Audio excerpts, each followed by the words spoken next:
नमस्कार दोस्तों, स्वागत है आप सभी का इस वीडियो में, जिसमें हम बात कर रहे हैं प्रयागराज महाकुंभ की। प्रयागराज महाकुंभ में ज़बरदस्त भीड़ है, श्रद्धालुओं का तांता लगा हुआ है। आस्था का ऐसा जन सैलाब इलाहाबाद ने इससे पहले कभी नहीं देखा। संगम नोच की तरफ जाने वाले हर रास्ते पर जाम है।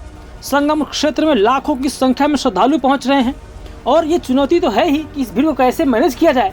लेकिन ये चुनौती कठिनाइयों में तब तब्दील हो जाती है, मुसीबतों में तब तब्दील हो जाती है जब प्रशासन की ओर से ही मिसकम्युनिकेट किया जाता है, जब प्रशासन की ओर से ही जगह जगह नाकाबंदी कर दी जाती है, रूट डाइवर्जन कर दिया जाता है, तब नागरिक परेशान हो जाते हैं। आप भी रिटायर हो गए। 4 बजे से ये व्यवस्था है, बताइए। 4 बजे से कोई व्यवस्था नहीं। और इतने पुल बने, 30 पुल बने, 30 पुल की ये व्यवस्था है कि मैं 4 बजे से घूम रही हूँ। मेरी 15-20 किलोमीटर गाड़ी खड़ी हुई है। बोले आगे जाइए।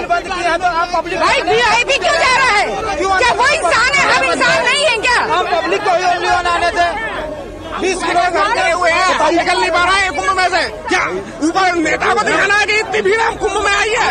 किसकी वजह से इतने सारे पुल किनकी वजह से बना है? पब्लिक के पैसे से बना है, तो क्यों आने दे रहे हैं? अगर VIP के लिए है तो पुल ही ना रखे। ऐसा भी भाई बताइए, इतने सारे लोगों को मैं इतना वजन लेके आया हूँ। यहाँ सामने मेरा रूम है, 50 आदमी कितने? 1 लाख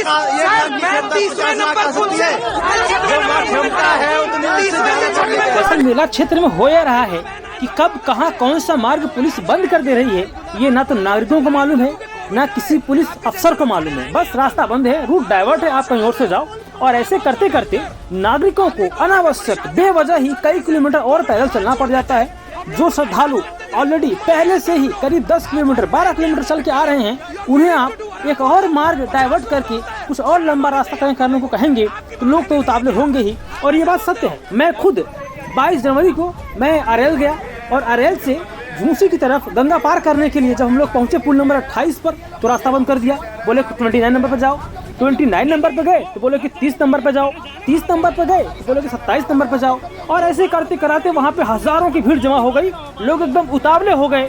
और सेम हालात, वही हालात देखिए इस समय संगम जोन में हो रही है, संगम के क्षेत्र में हो रही है। और इसकी आप कहीं शिकायत नहीं कर सकते हैं। ये सिर्फ कहने की बातें हैं कि हर जगह प्रशासन अवेलेबल नहीं, बेकार की बातें हैं। वहाँ कोई शिकायत पट्टिका नहीं, आप कहीं शिकायत नहीं कर सकते हैं। मैंने इस तथ्य को समझने का प्रयास किया कि यार आखिर ये नागरिकों को इतनी असुविधाएं हो क्यों रही हैं? क्यों बार बार पुलिस उनका मार्ग अवरोध कर देती है? क्यों बार बार उनके मार्ग में रोड़े अटकाए जाते हैं? तो मुझे जो बात समझ में आई वो यह कि मिसकम्युनिकेशन। लेकिन ये जो मिसकम्युनिकेशन है कि नागरिकों को सही सूचना नहीं दी जा रही है कि कौन से पुल से या फिर कौन से मार्ग से आगे बढ़ें, ये दिक्कत है और इसको दुरुस्त करने की आवश्यकता है। कर ले तो ठीक है, नहीं तो परेशानी तो होगी। कहीं भी किसी भी वक्त कोई भी रास्ता डाइवर्ट कर दे रहे हैं। सारी व्यवस्थाएं, सारी सुविधाएं VVIPs के लिए हैं, कुछ खास लोगों के लिए हैं। इस भ्रम में मत रहिए कि ये सुविधाएं आपके लिए नहीं, नागरिकों के लिए कोई सुविधाएं नहीं है। ये जो श्रद्धालु हैं ना, सामान्य नागरिक हैं, इन्हें कोई सुविधाएं चाहिए भी नहीं। बस सिर्फ इतनी सुविधा दे दो कि ये शांतिपूर्वक एक निर्धारित मार्ग से संगम नोच तक पहुंच जाएं, स्नान कर लें और वापस अपने गंतव्य को लौट जाएं। बस इतना ही चाहिए। लेकिन इस बार जब मेला क्षेत्र के अंदर, मेला क्षेत्र के बाहर, शहर के बाहर, शहर के एंट्री पॉइंट पर, शहर के एग्जिट पॉइंट पर जो मिसमैनेजमेंट है, ये ठीक नहीं है। ये किसी भी स्थिति में ठीक नहीं है। अगर आप VVIP हैं आप जाइए, संगम नोच पर जाइए, VIP स्नान करिए, निकल जाइए। लेकिन जो सामान्य लोग आ रहे हैं उनका क्या? उनकी बात कौन सुनेगा?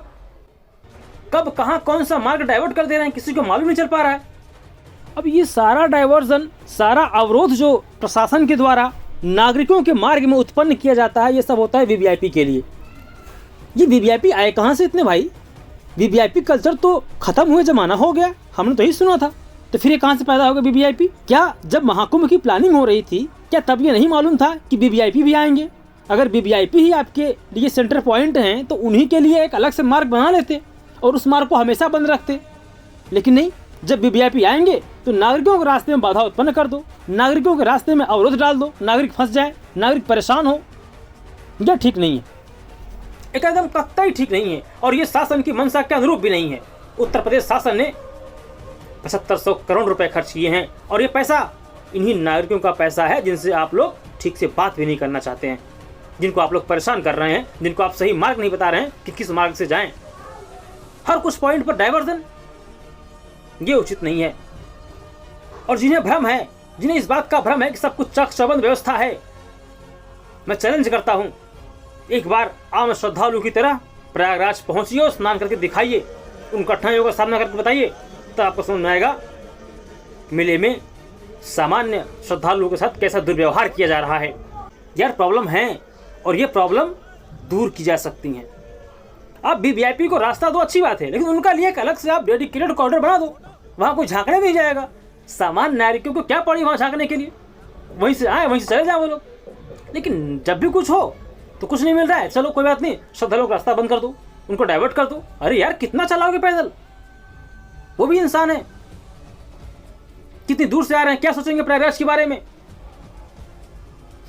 ये उचित नहीं है। और ये जो वीवीआईपी मूवमेंट हो रहे हैं, ये लाल बत्तियां उतार देने से वीवीआईपी कल्चर खत्म नहीं हो जाता। प्रधानमंत्री तो कब से खत्म कर चुके हैं वीआईपी कल्चर, उनके अलावा कोई वीआईपी देश बचा नहीं है, तो फिर इतने वीआईपी कहां से पैदा हो गए।